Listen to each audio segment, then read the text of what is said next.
The video.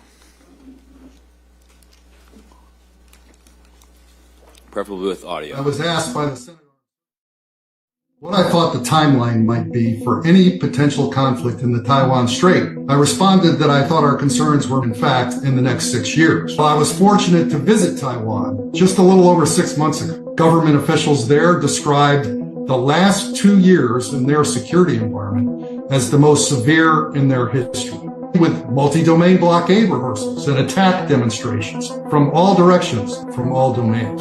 The PRC continues its campaign to coerce, co-opt, and corrupt other countries and business and political elites across the region to undermine the overall security landscape. The PRC also continues its integration of PRC civil and military entities. It continues to deepen the reach of its national security laws, even affecting U.S. business in the PRC. And lastly, the PLA continues to follow Chairman Xi's edict to fight and win by 2027. I think if you're in a kinetic war where munitions are flying, the natural result of that is all maritime shipping in the area will stop. A much more sudden and immediate severing of relations. And important American companies, and notably Apple, would likely see the value of their operations fall very substantially just because of their supply chain dependence on a mix of Taiwan and China. Of particular importance to the U.S., the flow of semiconductors out of Taiwan, that if you don't have the right chips, you can't produce a functional car. For some specific components, it would be almost impossible in the short run to find those components. I think your baseline would assume a near complete freeze of cross-border financial transactions and U.S. financial assets inside China would also likely be frozen. This is one of these jump kind of risk. Enormous amounts of instability in global financial markets. Those Americans who've invested in specific Chinese companies or who've invested in indexes that have some exposure to China would see a meaningful portion of their wealth impaired. It would be responsible for all those making significant investments to make their portfolios, to the extent possible, resilient in the face of this kind of shock.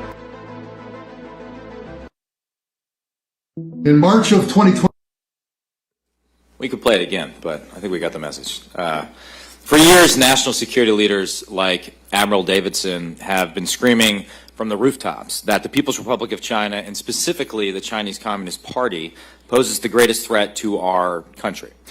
President Biden's Director of National Intelligence, Avril Haines, recently testified that, quote, the CCP represents both the leading and most consequential threat to U.S. national security. Just yesterday, the Secretary of the Air Force, Frank Kendall, said that the intelligence couldn't be clearer. China is preparing for war with the United States. So to be a sobering message to all of us. Yet here in New York, it seems sometimes that Wall Street does not act like the PRC is a threat at all. A few months back, the head of a major asset management firm came to my office and told me that the chance of China invading Taiwan in the next 5 years was, and I quote, zero, not near zero, zero. Another told me that the U.S. would never impose real sanctions on China, even if it were to invade Taiwan. It seems like Washington and Wall Street are two different countries speaking completely different languages.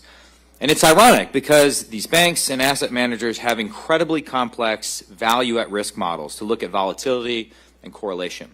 But when it comes to the systemic risks emanating from a genocidal communist regime, they tend to put on their golden blindfolds and chase a yield that never comes.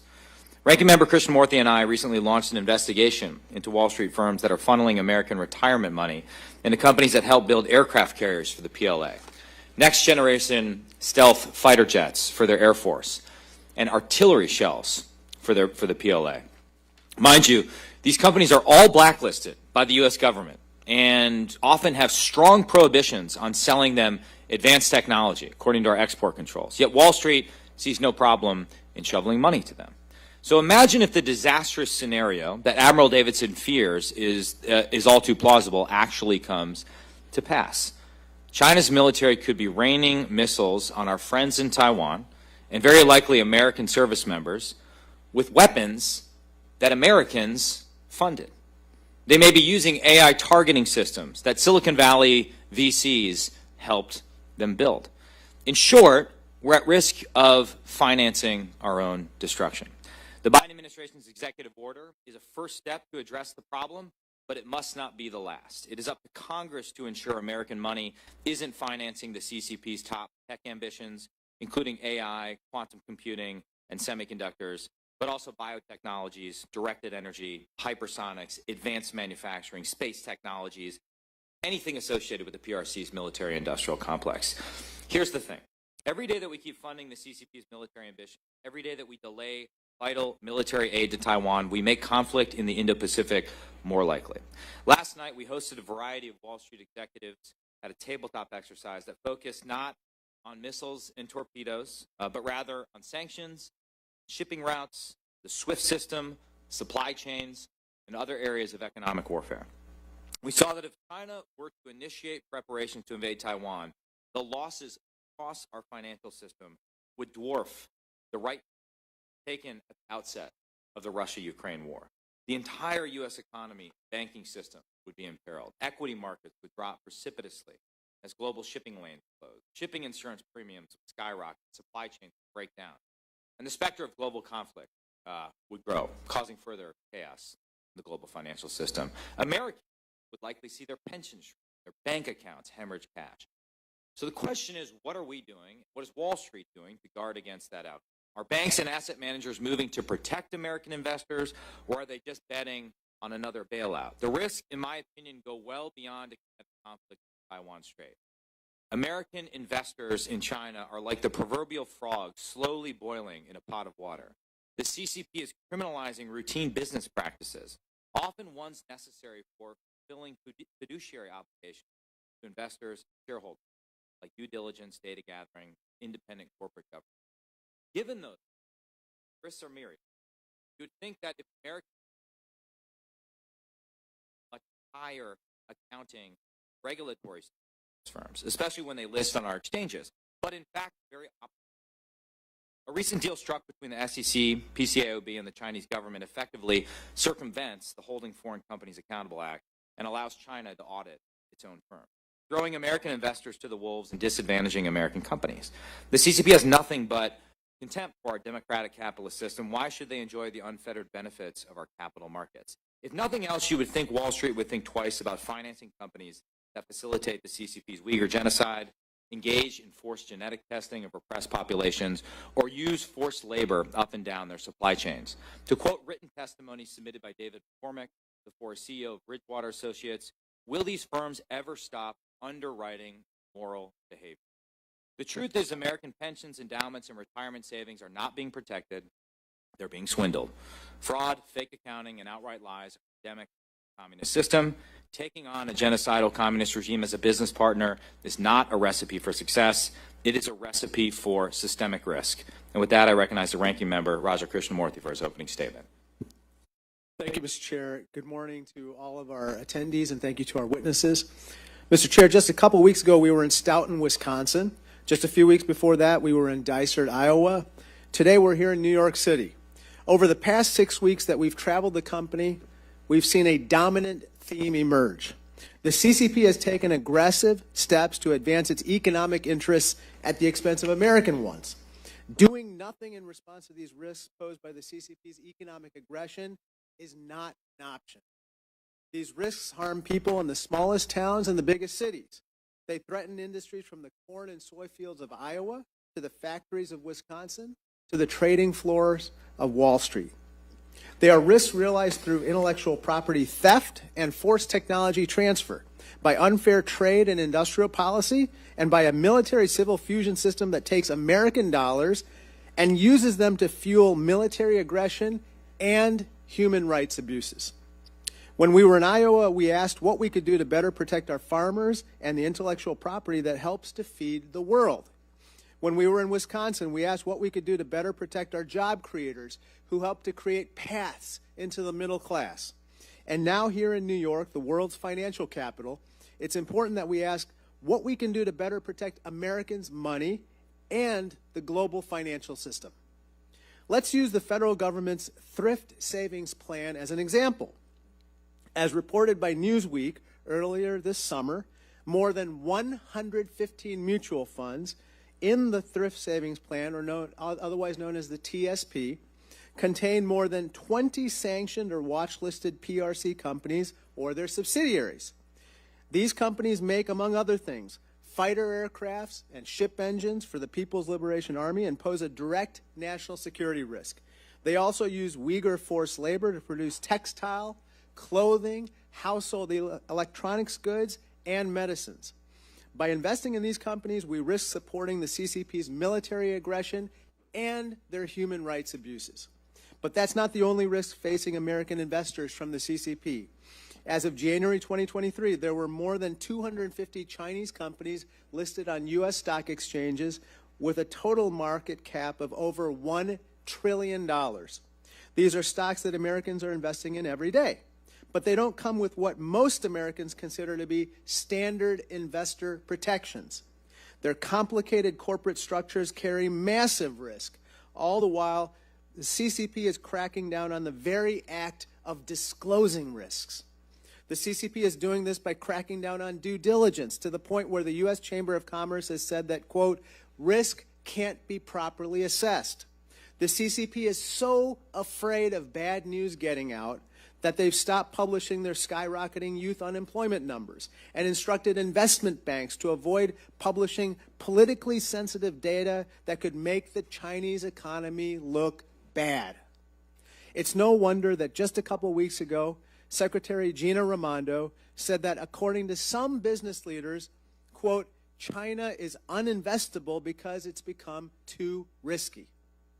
It's our job on this select committee to make sure that our constituents face less risk and more certainty.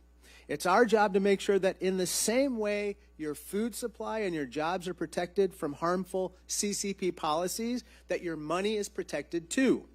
It's why we've acted as a committee to launch a bipartisan investigation into American VC firms supporting Chinese AI, semiconductor, and quantum computing companies, as well as asset managers and index providers helping to direct capital to red flag companies that violate human rights and strengthen the Chinese military.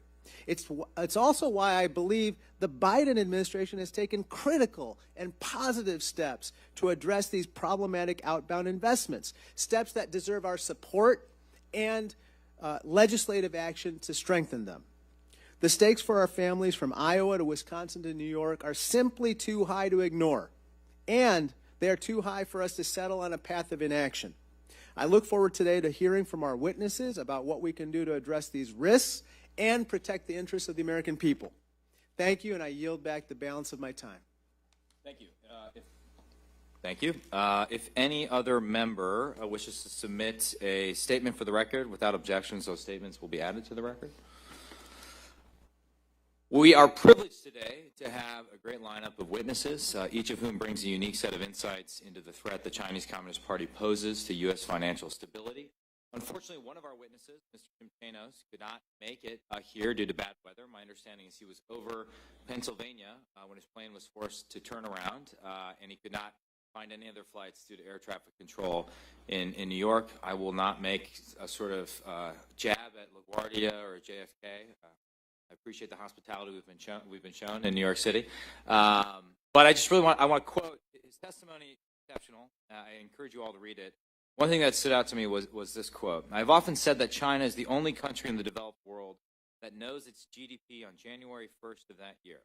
However, as GDP grows, so does the required amount of additional investment needed to grow in the future, much of which is debt funded. We call this China's treadmill to hell. So he didn't pull any punches in the testimony. Our first witness is the Honorable Jay Clayton, who will help us understand the breadth and severity of the systemic risk that the PRC's penetration of our capital markets creates. Mr. Clayton served as the chairman of the Securities and Exchange Commission from May 2017 to December 2020 and is now of counsel to Sullivan and Cromwell. Next to him, we have Ms. Stevenson-Yang, the founder of J Capital Research. Having lived in and studied in China and studied the PRC market for decades, Ms. Stevenson-Yang brings a unique credibility in unraveling the truth behind the data on the PRC economy. Thank you to both of you for being here this morning. If you could please rise and raise your right hand, I'll now swear you in. Do you swear or affirm under penalty of perjury that the testimony you're about to give is true and correct to the best of your knowledge, information, and belief, so help you God? You may be seated. Let the record show that the witnesses have answered in the affirmative. Thank you all. Mr. Clayton, you are recognized for 5 minutes.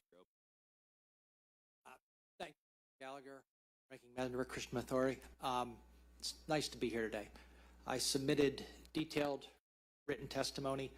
What I think I'll do is respond a bit to your opening remarks and make 4 points. First, I want to recognize Speaker McCarthy, Leader Jeffries, and the members of the committee for taking on this task. It is a complex, difficult, and I would say novel task. I don't know that in our globally integrated economy we have ever had what I would say, well, the two largest economies be deeply conjoined, but also what I would say is deeply at odds in certain areas. It is a difficult task. It is one that spans not just financial regulation, but as you both mentioned, national security, trade policy, human rights, and dare I say foreign policy, because it's not a bilateral issue, it's a multilateral issue. So congratulations and thank you. Next thing is the touchstones of financial regulation. Touchstones of financial regulation at the individual firm level. Why we make investments, why we pull back investments, go down to transparency and accountability. I think we should remember those as we look to craft policy going forward and the policies that we have. Given good information, which you need accountability to have good information, investors generally make good decisions. The other one is stability, financial stability. The commitment of the U.S. and other countries to financial stability, to responsible capital rules, to liquidity rules. It gives us the confidence in order to have a globally integrated financial system. If you're confident that other countries have a commitment to stability, it's much easier to trade with them and have cross-border investments. The next thing, and it's a bit of a sobering pill, is the limits of financial regulation. Financial regulation can be incredibly powerful. Capital flows are incredibly powerful. They finance the future, they do things. And as I said, investors are very good at responding to good information. Investors are very good at responding to financial metrics and prudential requirements. Financial institutions are.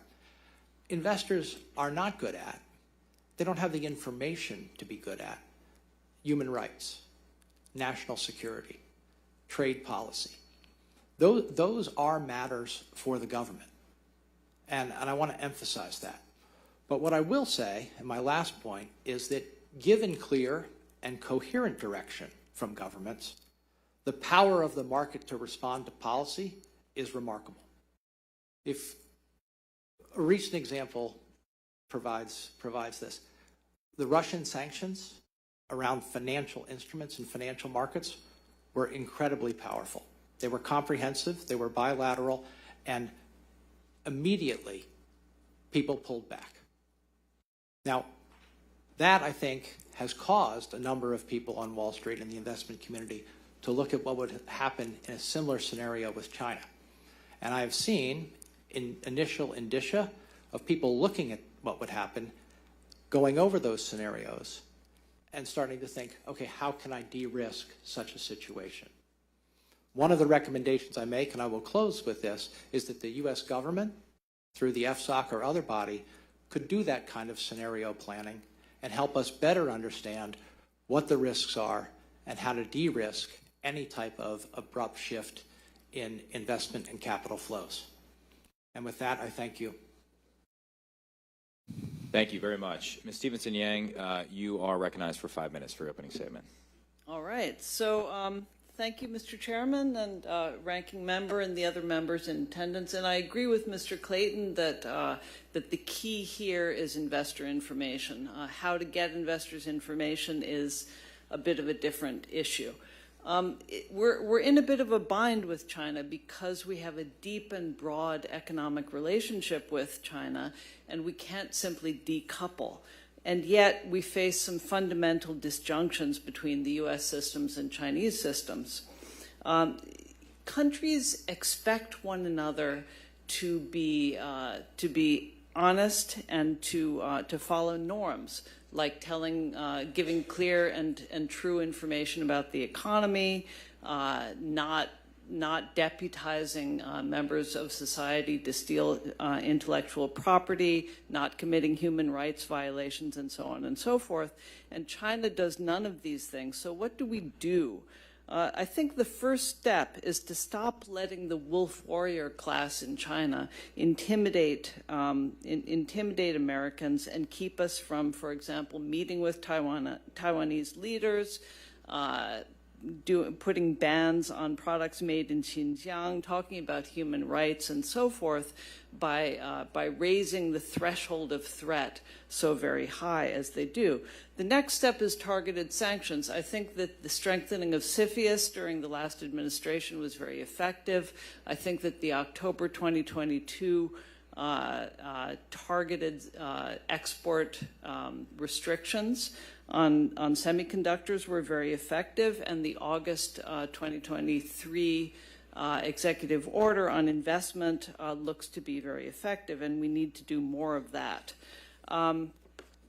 What else do I have to say? I think that that in the end, there are some measures that we can take to limit the damage of the sort of juxtaposition of this square peg in the round hole of the U.S. economy.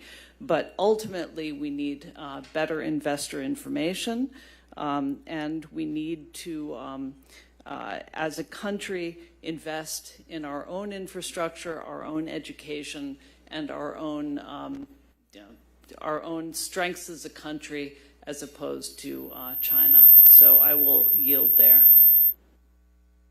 Thank you. Whatever that was in our ears it wasn't because of anything you said, I assure you. CCP. Yeah, that's right. We'll now move to member questions. I'll begin.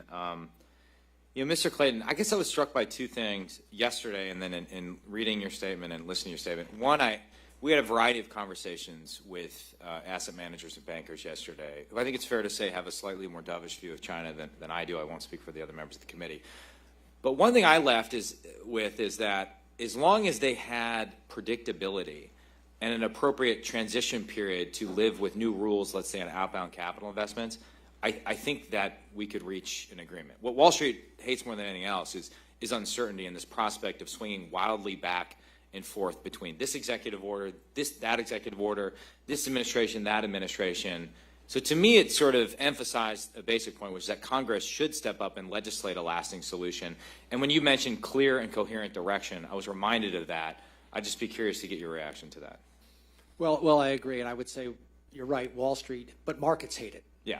Like markets hate surprises, and the bigger the surprise, the worse the market reaction, the more retrenchment, the worse it is for investors. And I completely agree with you that let's just posit, and I think it's pretty easy, that we are uncomfortable with the level of integration, particularly in certain areas. We are uncomfortable with the investment flows to certain places. A coherent strategy to deal with those two issues, I believe, as I said in my testimony, investors will respond. Yeah. Investors respond to return for level of risk. And if it's demonstrated to investors that the level of risk has increased, they will pull back. If the level of risk has decreased, they will invest. And then on the latter issue of capital outflows to China, would that, in your opinion, include both passive and active investment, or private and public investment? Because the executive order only tackles private equity and venture capital. Well, which is 17% of the issue at most. I agree with Ann that the executive order and what it tries to capture, which is inflows into areas where investors can't make these judgments, but governments can. Yeah. Government can say this is not an area where we want to fund. It has to be coherent, cohesive. That means not just one channel of investment, but all of the channels of investments that you look at. So I agree that the order is well structured, clear, provides direction, but you have to make sure that it's coherent across all investment channels, and not just from the United States.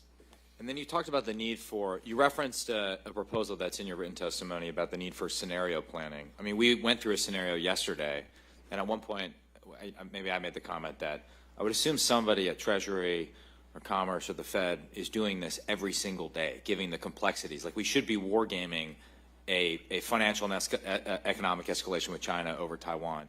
But I doubt that that's happening. Based on your experience in government, have you seen such a robust contingency planning, and what would your proposed solution look like?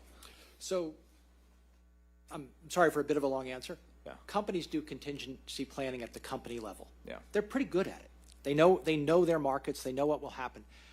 At the macro level, macro flows, that's where we do rely on our prudential financial regulators and others. I believe that, let's put it this way, scenario planning, tabletop exercises, they're not just academic. By going through them, you reduce risk because people adjust to the results of those. So I completely agree that those types of exercises should be taking place with the considered input, not just of Treasury, the SEC, but also Commerce and national security issues. This is new, and it's worth doing that work. Yeah. And Ms. Stevenson-Yang, in the minute I have left, I think your comments about the need for better information are very well taken and important. What basic steps can Congress take to ensure that we have full transparency in the extent of and recipients of U.S. investment in China, and to address the risks that you've outlined for us? Well, as Mr. Clayton said, the role of government is to look at these macro flows and to identify where the risks are there. I think a lot more information needs to be gathered on which companies, for example, are active in Xinjiang, which companies use forced labor, which companies are actively engaged in taking U.S. technologies and in transferring technologies to the military, which companies are connected to the military. Because I think that as investors and consumers get this information, they tend to back off. Yeah. Thank you. My time has expired. I now recognize the ranking member for 5 minutes. Good morning. Thank you again. The risks associated with the PRC's entanglement with U.S. capital markets aren't just a concern for Washington or Wall Street. It turns out it's something that should matter to ordinary Americans investing in the market. For example, here's a graphic that shows Alibaba isn't just the PRC's most famous tech company. It was the largest IPO in America.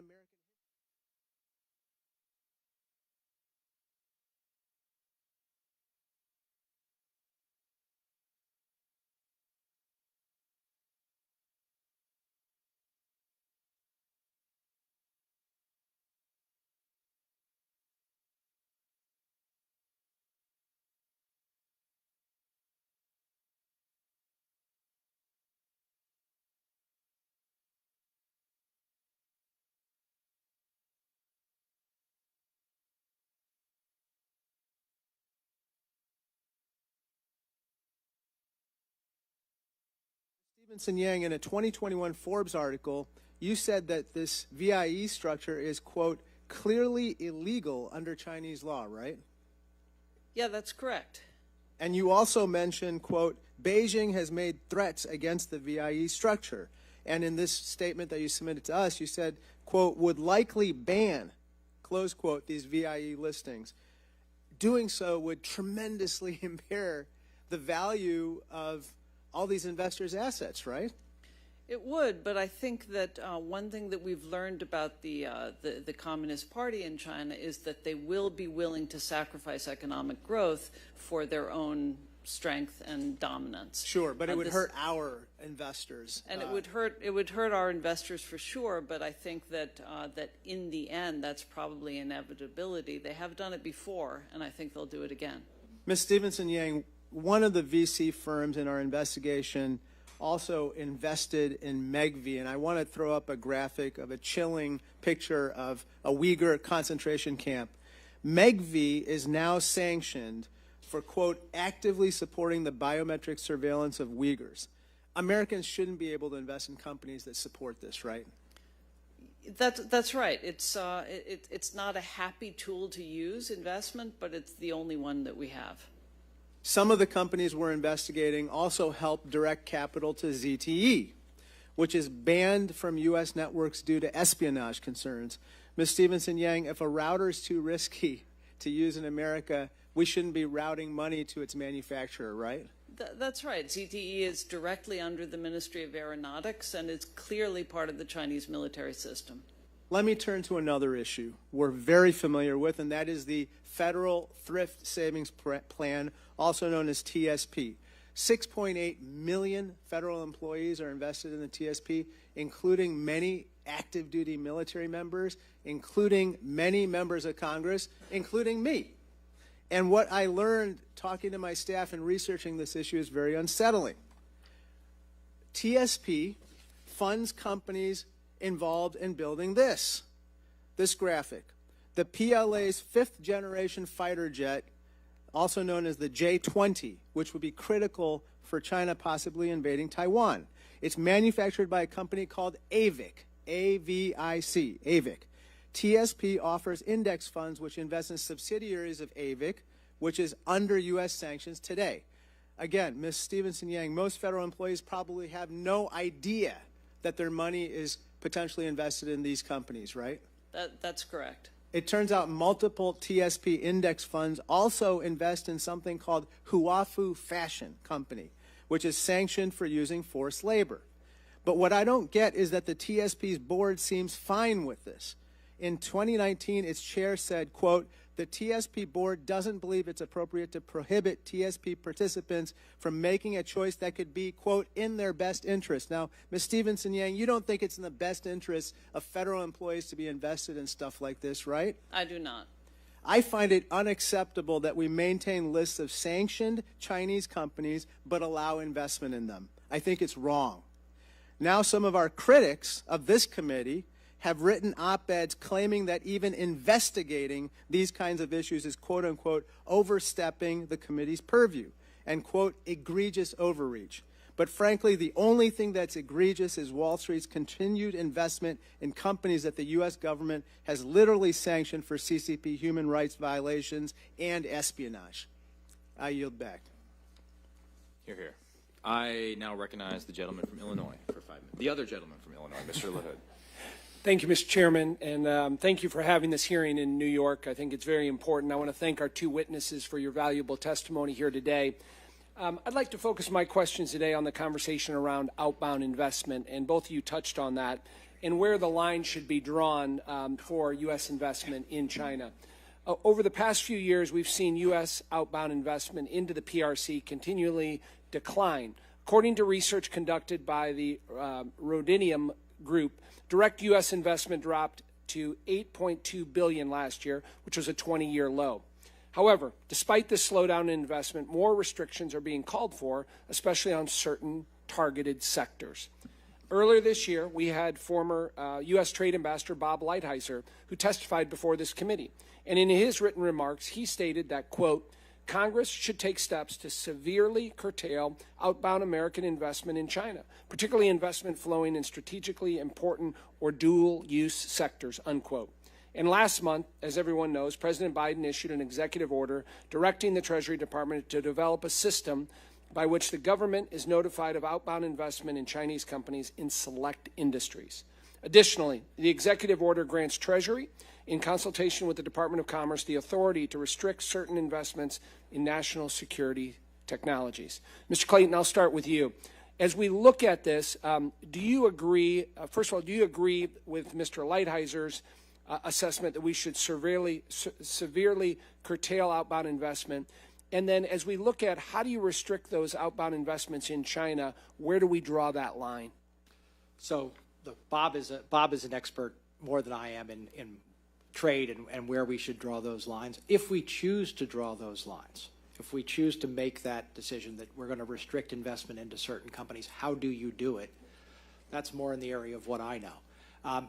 And like I said previously, the executive order is one piece of that, but also direct investment through, whether it's indexation, other offerings, those types of things, you need to look at that. I believe that, for example, entities on the OFAC list, Wall Street responds very quickly if an entity is on there and it's prohibited investment to stop that type of investment. So it's doable. As the chairman noted, it should be done in a way that allows for, I would say, a non-abrupt withdrawal, but it is certainly a tool that's at your disposal and one that I think Wall Street will respond to. Maybe let me ask it another way. In terms of the behavior of the CCP and what we've heard here this morning, whether it's the genocidal behavior in Xinjiang, whether it's the theft of IP from the United States, whether it's their actions supporting Russia.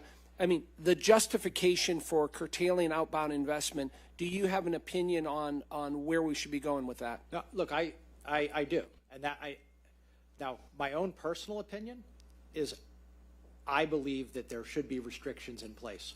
Where those lines get drawn, that is a collective view of the government, and that's where the federal government should be stepping in. Let me say it another way. Asking the private sector to make those shades of gray distinctions is a very difficult thing to do. Private sector folks are not good at making those types of national security, human rights. I mean, we're all bothered by it, but where do we draw the lines? And I think, let me just say this, you may hear a little bit of pushback from some. I think the vast majority of people in the financial community, the vast majority of citizens, if Congress draws those lines, they're going to follow. And I would, I say that with all of my experience. If the United States government says we don't want to fund this, people are going to follow that rule. We are a compliant society in terms of our capital flows. Thank you. Ms. Stevenson-Yang, you mentioned in your opening statement that we need to stop the wolf warrior mentality by China. But I didn't necessarily hear you say how you stop that wolf warrior diplomacy and how we do that. What are your suggestions on that? So what I meant was stop reacting to it. So if we're going to, for example, if a U.S.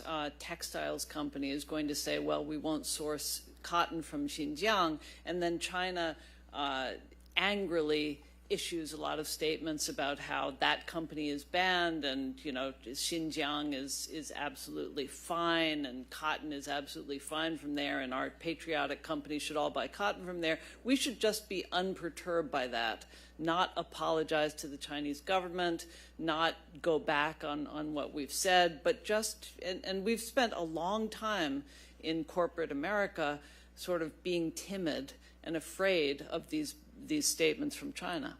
Thank you both. Mr. Moulton is recognized for 5 minutes. Thank you very much, Mr. Chairman. I think, Mr. Clayton, what you were speaking about just now, how we strike that balance and where the federal government draws the line is a tricky question that we're really trying to grapple with as a committee and specifically here with this visit to New York. So I'd like to ask about how do you strike that balance? I mean, if I were an investment advisor, I'd have two primary concerns about investing in China that you've explained. One, that we're funding genocide, the buildup of the PLA, an eventual invasion of Taiwan, weapons that could be used against our kids. And then, of course, the second reason is just the simple risk of those investments given China's complete obfuscation of what's actually happening with their economy. Now, with regards to the first part, making sure that we're not supporting genocide, that's an absolute place where, of course, the U.S. government should be involved. On the risk side of things, I think that's a harder thing to figure out where the government should be involved versus where we should trust the market. I mean, there are probably a lot of members of Congress who in the early 20th century thought that horseless carriages were a risky investment, and it wouldn't have been a good idea for Congress to respond to that by saying we should restrict investment in Ford. So trying to strike that balance with various different entities, and you say we cannot totally decouple. At the same time, if we were to totally decouple, we'd lose a lot of the potential economic leverage that we could have long-term to perhaps be valuable in deterrence. So there are other reasons why it's not such a bad thing for our economies to be intertwined. When you think about making these restrictions, do you think that they should be company-specific or sector-specific? How would you approach this? Maybe start with you, Jay. Well, look, it's a terrific question. Let me give you a micro example and a macro example around your transparency question, which is at the micro level, do we really know that the information we're getting is correct? Okay? If we do, people will make good decisions. If you look at U.S. companies that are disclosing their level of integration in China, investors are telling them, that's too much. I need you to de-risk. If you want more of my capital, you should de-risk your supply chain. But if what we're getting from Chinese companies or other companies around the globe is not candor as to those types of issues, it's difficult for investors to make those choices. That's where you go to the macro issue. If the government, our government, sees that across companies, I think it's incumbent upon the government to say, we're looking across these companies, and we don't think that information adds up. We think that you should discount the value of some of that information. That was the motivation behind the Holding Foreign Companies Accountable Act, and I think it's something that our regulators should be looking at. So, and then to your specific question, where do you draw the line? I think it's a mix, right? I think there are certain industries, if you look at the EO, where it's pretty easy to go industry specific if that's the choice you make. And then there are other more nuanced questions for companies that may be multifaceted or the like. Ms. Stevenson-Yang, I'd love to hear your perspective on this, and also then talk about how we think about VIEs. Should we just completely restrict VIEs and wipe them off the face of the planet, say that is not a legitimate investment vehicle? Or if we do that, will they just find another way around it? And so we've got to be more thoughtful about what the second and third order consequences might be. Well, as to the first question, I would say first we need to strengthen the regulators. So I think that for example, the PCAOB needs to stop giving China a pass on, they've already made tremendous progress in being able to audit in Hong Kong this year, or last year, I guess, but it needs to go a little farther. The audit failure rate was extremely high.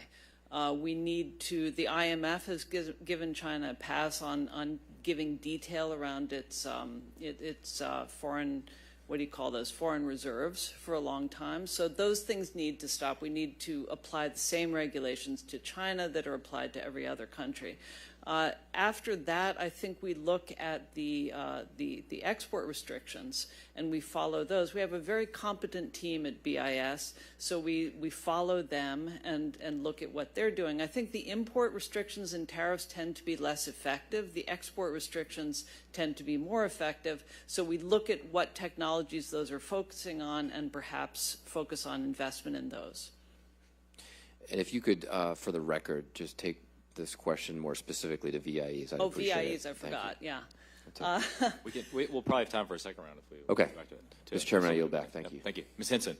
Thank you, Mr. Chairman, and thank you to both of you for joining us today. It is absolutely critical we continue to shine this light on what the CCP is doing to continue to undermine and aggressively and systematically undermine our economic success here in the United States, using our U.S. investments, as we've already discussed, to fund companies that aid the PLA and assist in those egregious human rights abuses that I think we all need to be more cognizant of as consumers as well.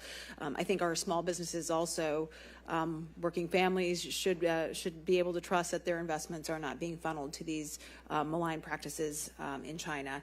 And while they continue, the PRC and CCP continue to kind of worm their way into a lot of international trade agreements, they're not following the rules. They're simultaneously sidelining deals and promises that they've made. That really undermines, obviously, our agricultural and manufacturing success and stability here in the United States. Whether it's digging in a cornfield in the state of Iowa to try to get those seeds out and reverse engineer them and steal that IP. They're trying to harvest Americans' information, personal and financial data. They're undermining our tech sector's ability to innovate. It could not be clearer to me how blatant the attack, really, the PRC has unleashed on our country to try to destroy our financial security here in the United States and undermine our critical industries. So I have a couple questions. I'm going to direct them to both of you, so feel free to give your perspective. But what would you say is the most concerning avenue that you've seen the Chinese use to really exploit our U.S. capital markets and companies? Please go ahead. Please go ahead. Look, I will go back to the things that I say are fundamental. Transparency and accountability. Mm-hmm. To the extent that you flout transparency and accountability, that undermines our capital markets and allows you not to make good investment choices. And stability, global financial stability.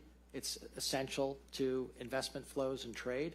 To the extent that the Chinese Communist Party would take actions that would jeopardize global financial stability, that is something of great concern. But do you think, obviously it's a signal when they stop reporting information because it's so bad, correct? I mean, that's a signal to investors, hey, you probably need to pull back here because we're not getting that transparent and reliable data from the Chinese.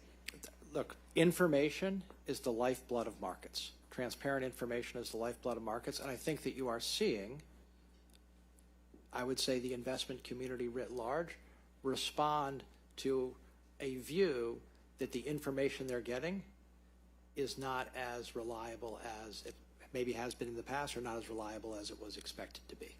So that's for sure. Yeah. Ms. Stevenson-Yang?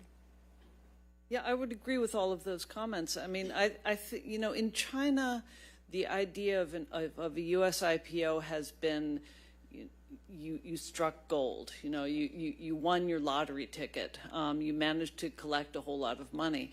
And whatever means you use to get to market have been sanctioned within China. And there's no regulator within China who watches out for that sort of activity. So what we need is clearer analysis and more critical analysis of companies that are trying to IPO in the United States, and stronger standards about forcing them to delist if they have misrepresented their data.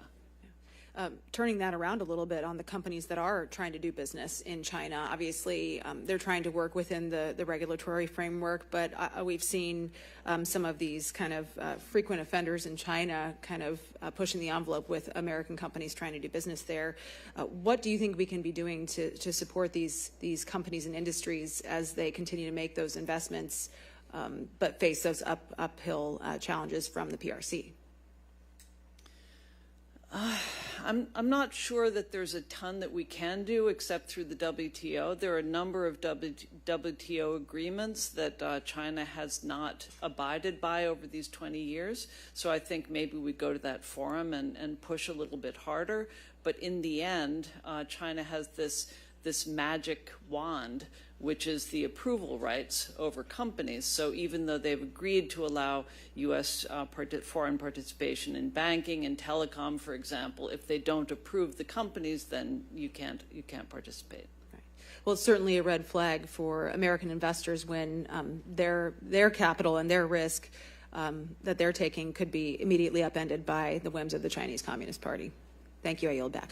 Ms. Stevens, recognized for 5 minutes. Thank you. I'm interested in indirect capital flows hailing from the industrial Midwest, where we see major components of our automotive supply chain invested in China. This certainly began at the beginning of this century in an accelerated way, where we were chasing low labor costs and exposure to markets. COVID woke us up to incredible supply chain vulnerabilities.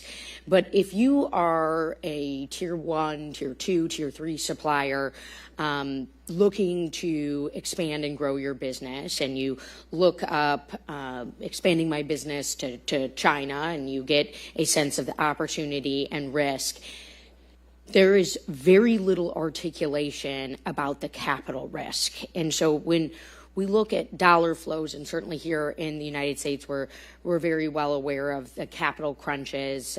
Venture capitalists are sitting on enormous sums of money. Capital investments are down 70% from 22 to 2021. And I am concerned about what this means for our supply chain. Particularly, is this going to motivate further pushes outside of the United States? What are the continued risks? Our ranking member just presented a very great case about our pension funds and our thrift savings plan. But what does this mean for the everyday manufacturer? What does this mean for our suppliers? And what steps should our manufacturers take when assessing expanding into markets today like China? That's a great but very complex question, and I would say that sort of offshoring really began in the 1980s, and in a way became such a behemoth that the U.S. government could no longer control the companies that were investing overseas. And the Midwest industrial heartland is not so much investing in China for the Chinese market as offshoring and outsourcing. And that clearly, I would say the biggest risk there is the currency, because as these companies make more money and want to bring it back to the United States, they run into currency controls and they may not be able to get dollars out. I think that what you're seeing now with companies is what they need to do, which is spread risk. So push some of their contracts to Vietnam or to Malaysia or to other countries so that they have other places to go. But if China really does close up, will it be a big shock to the U.S. supply chain? Absolutely. Well, and Mr. Clayton, you talked about in your testimony getting an understanding of these risks for public and large companies, particularly from the investment side. And you've had a great career, and it's a treat to have both of you here today. But as best as you're able to, could you talk about export controls and exposed risk, particularly with what Ms. Stevenson-Yang just mentioned? If China closes off, do we have any protection for our small manufacturers who are maybe over-leveraged or over-invested? You know, we've obviously run these different scenarios in this committee on the economic ramifications, but I know from firsthand experience there's way too many small companies that have had to expand over to China. They have a presence there. They were hurt by COVID, absolutely, but now we're looking at this new environment. Do we have the protections in place for these companies? You make a terrific point.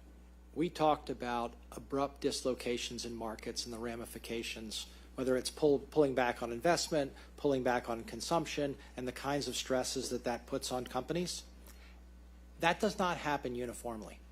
Anytime you have that kind of dislocation and stress, it is typically the smaller and medium-sized companies that suffer most because they're unable to access capital, they're unable to pivot to the same extent that large companies can.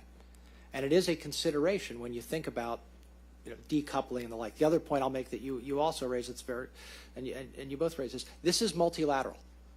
If there's a de-risking, decoupling with China, it doesn't mean every activity comes back to the United States. We see Mexico right now having the greatest inbound investment that we've seen in a long time. I think that's largely related to the de-risking of the supply chain, as you mentioned. So I want to make sure that I've made that point. Yield back.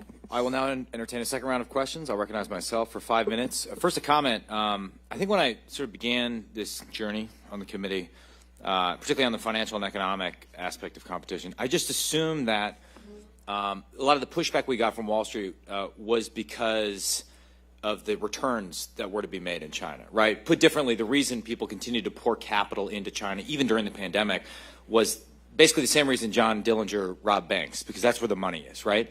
But in digging into this, and particularly if you read Mr. Chanos' testimony, it's not clear to me that this is even a good investment at this point. And I quote Chanos here in saying it's no surprise that Chinese stocks have significantly underperformed relative to U.S. stocks. Since 2010, the S&P 500 Total Return Index has outperformed a China stock ETF by a factor of 8x on a relative basis. On an absolute basis, the China ETF has nearly been cut in half versus the S&P 500 total return, increasing over 5x. So even if you put aside the moral concerns that I think the ranking member brilliantly laid out, or the geopolitical concerns, just as like an investment proposition, the risks are mounting up, or the returns aren't there.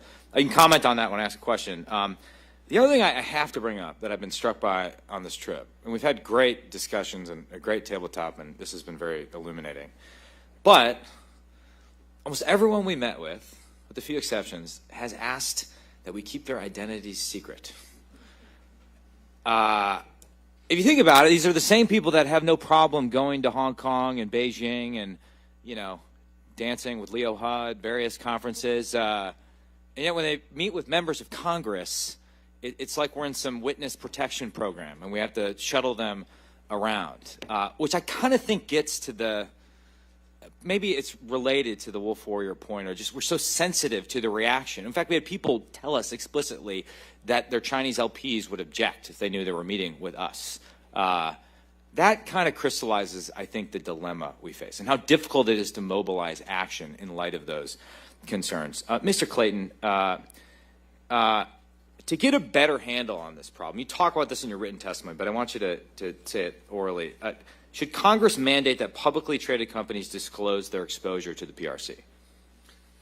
Okay, let me, that I am generally not in favor of issue-specific mandatory disclosure for public companies. I think we often use the securities laws to accomplish other objectives.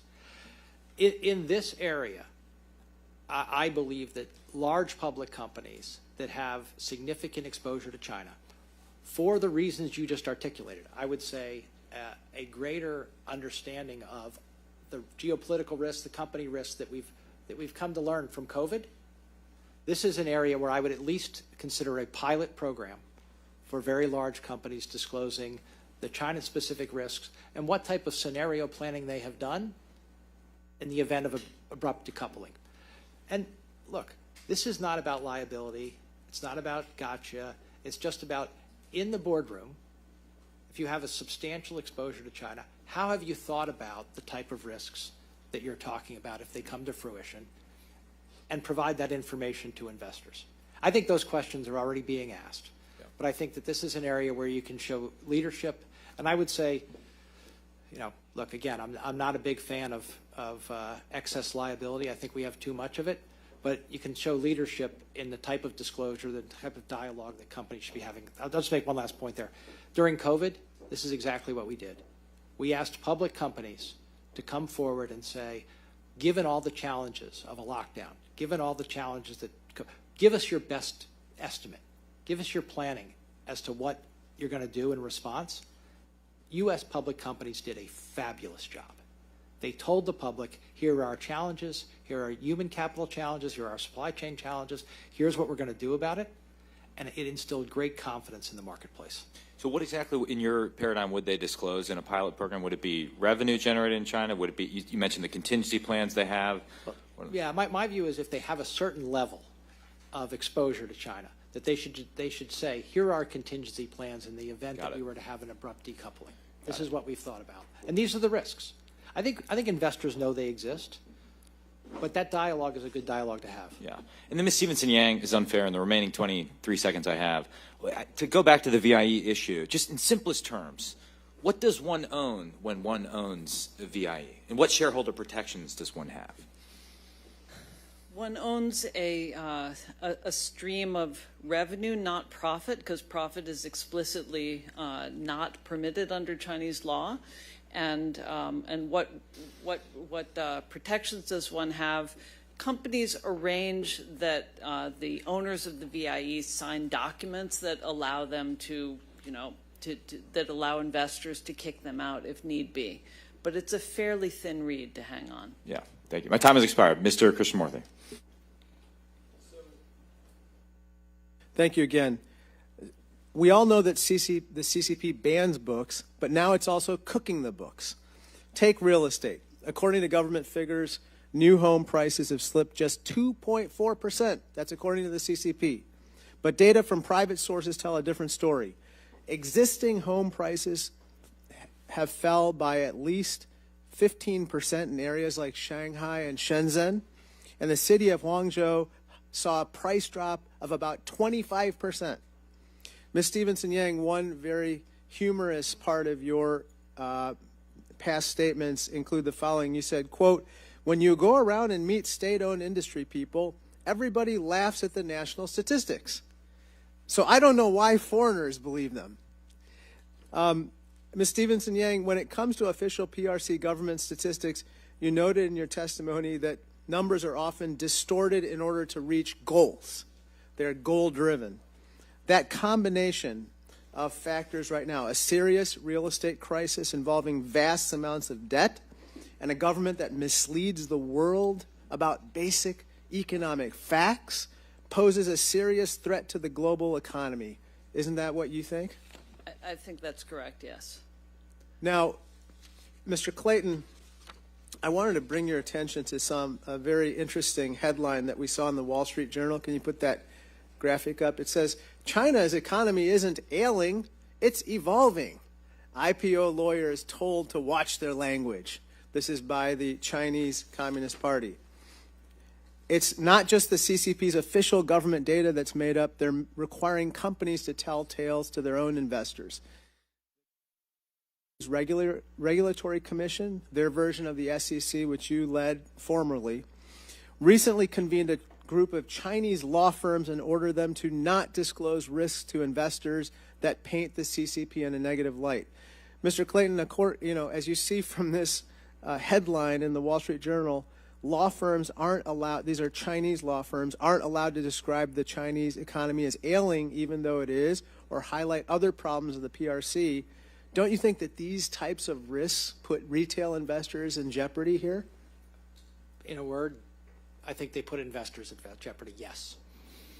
And at this point, the CCP simply doesn't play by the rules American investors take for granted. We disclose risks while the CCP creates them and conceals them.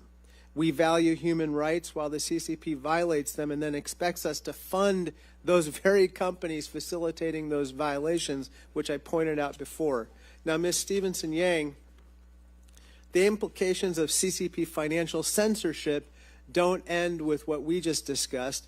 It appears that the CCP is even creating a quote-unquote digital RMB, a state-backed cryptocurrency that will allow Beijing to track every transaction and block any transaction the CCP doesn't like. It's almost like they're able to censor transactions in addition to censoring bad information. So, Ms. Stevenson-Yang, you've said, quote, the digital RMB profiles will be shared with security agencies and they will inform so-called social credit scores. First of all, what is a social credit score? Tell us all what that means. It's basically the same as a credit score in the U.S., except it includes a much broader set of criteria about political reliability and past mistakes and things like that. It's like an Orwellian kind of assessment by the CCP of your worth in China. It's like your social credit score. And so the digital RMB is going to help to, quote unquote, inform your social credit score in China. And so I think it poses a real threat to privacy and human rights in the PRC. What do you think? I mean, I think all of the digital economy poses a significant threat to privacy, both of U.S. citizens and Chinese citizens. I think one area, Mr. Chair, that we should also look at in outbound restrictions, and we talked about this yesterday, was not just artificial intelligence and semiconductors and quantum computing, but we should also look at fintech. Yeah. And to the extent that fintech is going to be used in this way, in informing social credit scores and the like, I think that's deeply troubling. That's a great point. I yield back. Mr. LaHood. Thank you, Mr. Chairman. As our committee has done its work over the last 9 months, one area that we've obviously been focused on is the U.S. business relationship with China, and the fact that we have the two largest economies in the world and that we're intertwined economically at almost every level and every sector in our economy. But we've also tried to drill down a little bit on, that relationship. And I think one inflection point that we've focused on is when we allowed China into the World Trade Organization roughly 20 years ago, and the expectations of what we thought would happen there. And as we look at many U.S. multinational corporations and many private equity groups, we look at and we hear about, has China progressed or regressed, and what have they been able to do in terms of that business climate, and trying to evaluate that on whether they've gone forward or backwards on that. And we also hear a lot about, well, that's the price of doing business in China, of being in bed with the CCP over the last 20, 30, 40 years. And that many of these corporations and companies, they look the other way when it comes to human rights, IP theft, the fact that China is a surveillance state and has doubled down on that, and the lack of a free press. And there's lots of other things. But I guess, Mr. Clayton, as you look at the last 20 years and we think about how China has or has not liberalized their economy, modernized, put in more transparency, and can you evaluate the pros and cons on whether the status and the narrative of how China has gotten better or worse? It's a great question, because we shouldn't forget how we got here, right? Deeply interconnected, large amounts of cross-border investment and the like, and a level of interconnection that, for all the reasons we discussed, makes us uncomfortable. 20 years ago, we believed that with investment, with economic integration, would come those principles that we discussed of transparency, accountability, rule of law, financial stability, that type of economic regulation overlay in the Chinese economy would come to China. It has happened in the past. Other countries that have emerged and have grown have adopted that approach to international financial integration. That bet didn't pay off. That's the simple way to say it, is that level of transparency, accountability, commitment to financial stability did not emerge. And now here we are. And, there is a question, will we eventually get there? Or do we need to take a pause? I think that's where we are right now. I think that's why this committee, the work of this committee, is so important, because we made a judgment about the future that turned out not to be correct.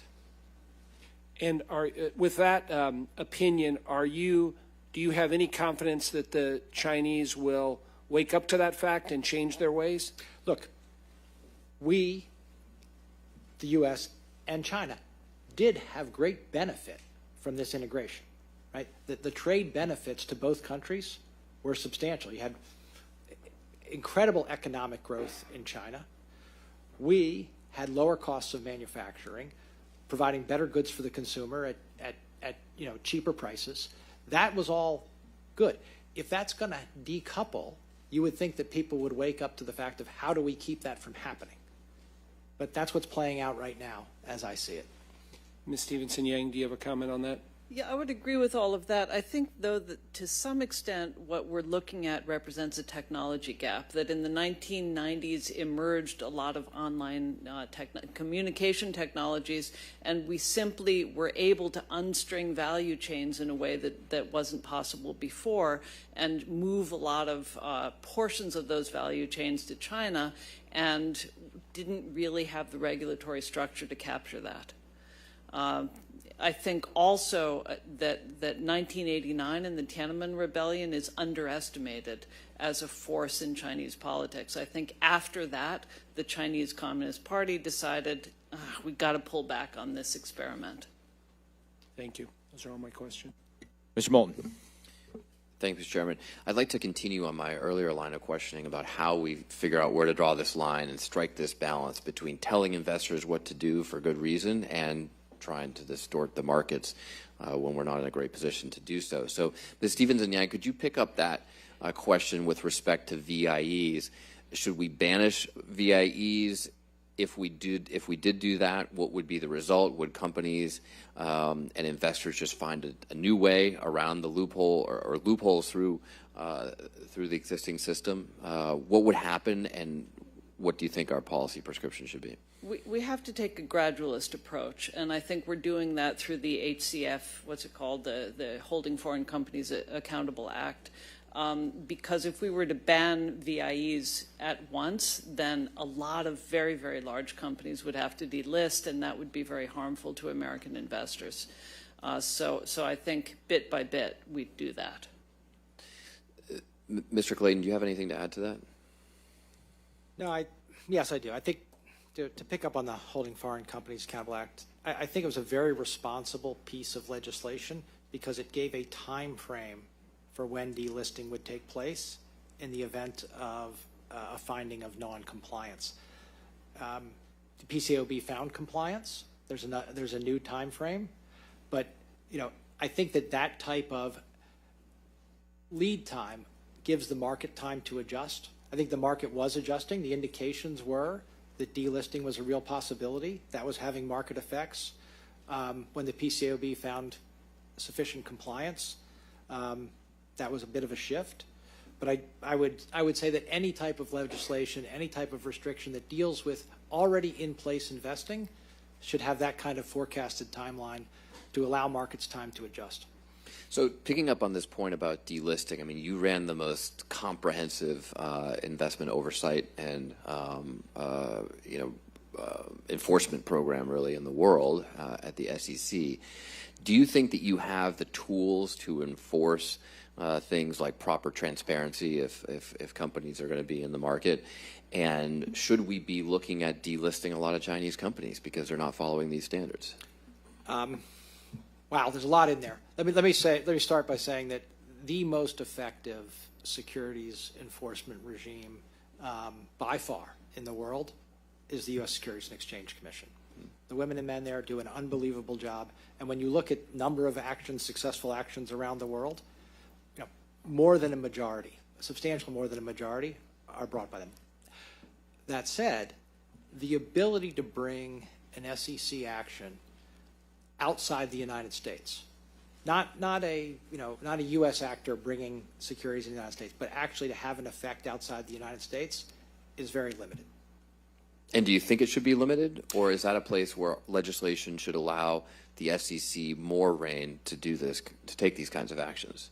The long-standing view of international comedy was that local securities regulators and local law enforcement officials took care of local problems. But obviously that can't apply to the PRC. I mean, we learned earlier in this committee that the PRC has established police authorities in New York City. Yeah. Let me be very clear. I've said this publicly many times. U.S. investors should understand that if they are the victim of an offshore fraud, it is very, very difficult to get their money back. So in other words, your basic answer is that it should come back to managing risk, and it's not a place where the SEC should be given expanded powers. Yes, you do not have, in effect, you may have the same rights in words, but you do not have the same rights in effect when you're dealing with a U.S. company versus any company outside the United States. Ms. Stevenson-Yang, do you have anything to add to this? I don't really. I mean, there's a reason why Chinese companies like to list in the United States. It's the deepest and most liquid market, and you'd have to be really a sad little company to go to Singapore or another exchange. But even the SEC has limited range for regulation. Do you think that a lot of companies will simply change domiciles if that's what it takes to get around any sort of increased regulations that come out of Congress or this committee? They already have, to Hong Kong and to Shanghai. Right, thank you, Mr. Chairman. Just quick clarification, 10 seconds. PCAOB found compliance, sufficient compliance, right? But my understanding is that it's based on Chinese audits, and we don't know how many of these audits are actually failures. Can you explain that? Maybe I'm confused. Or take it for the record. Yeah. No, I'll take it for the record. I would encourage more dialogue between this committee as an oversight committee and that PCAOB process. Okay. We'll leave it cryptically there. Ms. Hinson. Thank you, Mr. Chairman. Obviously, this committee's goal is strategic competition with the Chinese Communist Party. And one of the ways where I think we can be strategically competitive, other than making investments in our people here in the United States, is really making investments in trade. That said, we are seeing China be very aggressive in developing relationships when it comes to trade, expanding BRICS, for example. So there was just an article, I think it was Bloomberg yesterday, that highlighted that Brazil has become the biggest exporter now of not only corn and soybeans, but cotton could be next. So obviously we're seeing these raw materials increase in supplies coming from these countries. China, India, looking to be the dominant supplier of manufactured goods. So when we look at the aggressive action that China is taking in expanding BRICS, what do you think that risk poses to the United States economy? Well, I'd say on the specific case of Brazil and corn and soybeans and to some extent iron ore, and met coal, the shift came as a result of tariffs that were poorly thought out in the previous administration, and that shift may not shift back. As for what we should do now, I'm sorry, I forgot. No. I think obviously we're just seeing China be so aggressive here in terms of expanding that. So I mean, we face some serious risks to our economy with these member nations coming in. It's being aggressive in expanding what you might term the global south, a sort of reconstruction of Nehru's sort of non-aligned movement. And I think that's because it doesn't have a lot of choice. I think if China were as welcome in the United States and Europe, if the exports were as strong to those countries as they used to be, then you wouldn't see this same BRICS expansion. What do you think? Obviously, China is not living up to its end of trade deals that we've made with them. And obviously, when you look at the commitments that they've made to purchase U.S. goods, they're now purchasing those from other nations. How can we counter that other than continuing to expand our trade relations with other countries as well? Spread the risk, focus on multilateralism. I think this is going to be a significant problem for Iowa and for some other, a couple of other states in the middle of the United States as the Chinese economy starts to deflate and demand fewer soybeans, corn, pork, and so forth. And I'm not sure there's much we can do about that. Yeah. So we spent a lot of our time yesterday talking about what economic levers we can be pulling right now, because we do still have leverage that could change down the road as they continue to make these investments and develop these alliances. So you talk about technology gap earlier and some of the places where we maybe need to make some investments. China has figured out how to game the system, and they're getting, for instance, Huawei is receiving an exponentially greater number of patents, for example, here in the United States than many of our companies. What do you think we can be doing to counter that kind of aggression? Because that obviously takes advantage of our system to support our companies here at home. Well, I think that the export controls have been extremely effective, and notably the controls on U.S. citizens working for Chinese fabs and Chinese semi companies that were issued in October 2022. Those were very effective and really kind of shook a lot of Chinese companies. Mr. Clayton, anything to add? Well, my expertise is in markets and flows and that type of regulation. What I would say is that your questions illuminate a fact that we have to deal with, which is countries do what's best for the country. That's their job. They're elected officials, their regulators do what's best for the country. And you have to think about what other countries will do in response to any policy measures we take, including, like you said, strengthening trade alliances and the like that didn't previously exist. All right, thank you. I yield back. Ms. Stevens. Ms. Stevenson-Yang, your career fascinates me. Now, you lived in China for over 20 years, is that right? Yeah, that's right, 25 years. When did you move there? Moved there the first time in 1985. Married there, came back in 89, and then moved back there in 94, and stayed until 2014 when our youngest graduated. Sorry? You met your husband in China? Or Met my husband in China, correct. And what moved you there in the 80s? Just, I worked. You know how much I earned for being a journalist? $25 a story. So I thought, well, maybe I'll go someplace and learn a language and learn a culture and, get some experience, and then I'll be more valuable as a journalist when I come back. So I went to China Books and Periodicals on Fifth Avenue, and I bought all the magazines, and I wrote to them and said, would you like to hire me? And one did. Yeah, well, and you've obviously continued to write quite prolifically.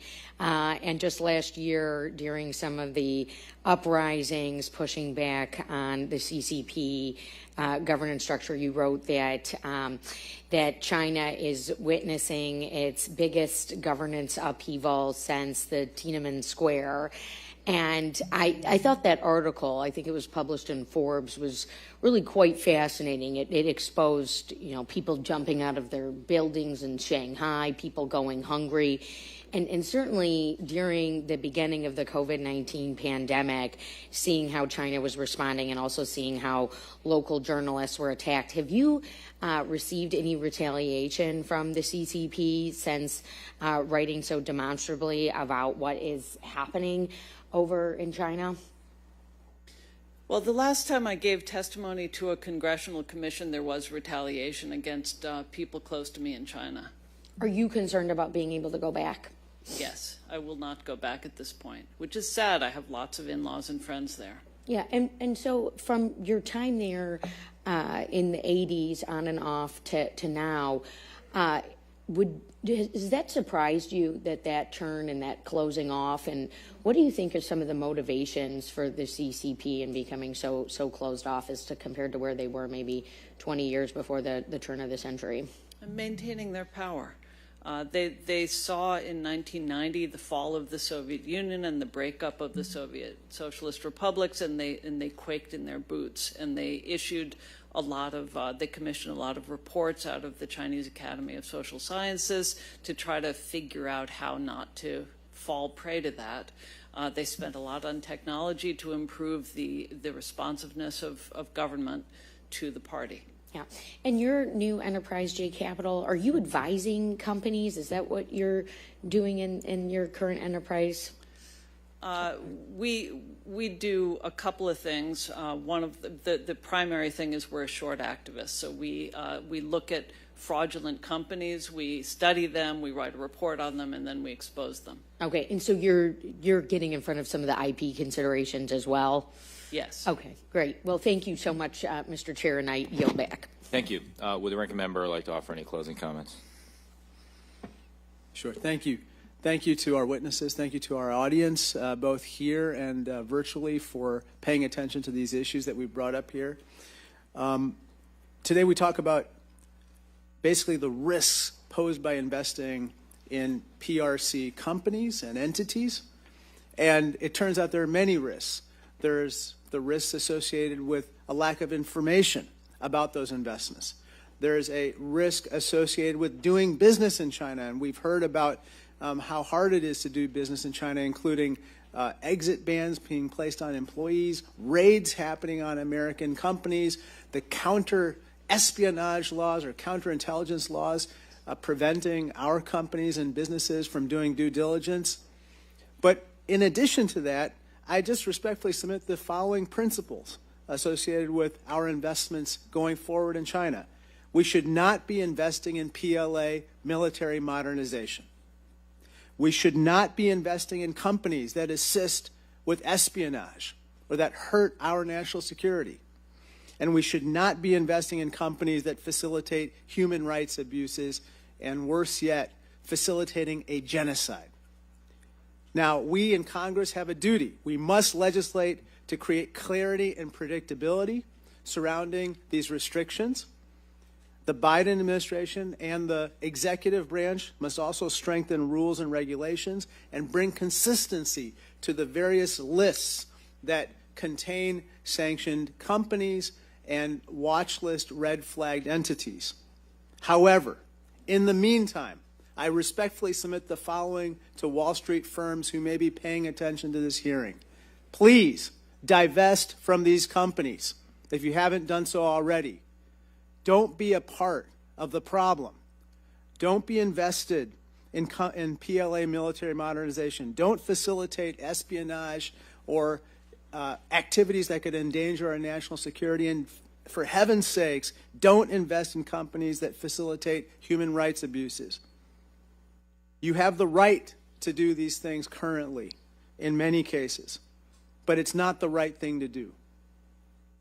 I yield back. I thank the ranking member. Someone said something yesterday to the effect of, well, Jay Clayton and Stevenson-Yang, we don't agree on everything, but we sort of are thinking in the same direction. Why not have one of the asset managers, the bankers, testify before the committee? To which I said, that'd be great. They're not eager to testify before the committee, though they have an open invitation. But it's been very helpful, even notwithstanding the secrecy issues I mentioned before, to get pushback, I think. That's how we improve our policy recommendations, our ideas, and what we're after are solutions that last and endure beyond which way the political winds are blowing, left or right, at a particular moment.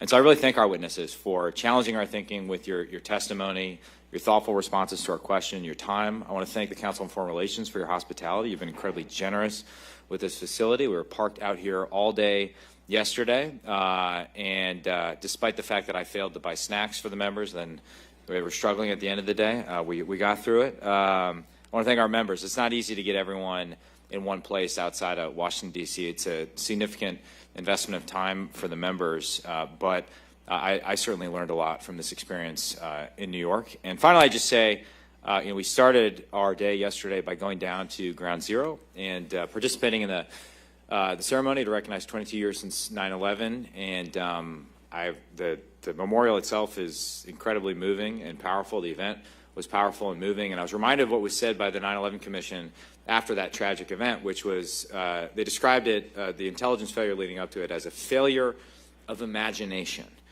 And what we're trying to do by engaging in tough conversations with Wall Street, by doing tabletop exercise, is to imagine some of the worst case scenarios so that we can avoid them, so that we can prevent them. Because an ounce of prevention, an ounce of deterrence is worth a pound, if not more, of warfare. I mean, the consequences of getting this wrong are so massive that we have to devote as much time and energy to getting it right now, while we still have a window to diffuse a war over Taiwan or something like that. So thank you to members for your commitment and for helping us think through all the imaginative possibilities in a bipartisan fashion.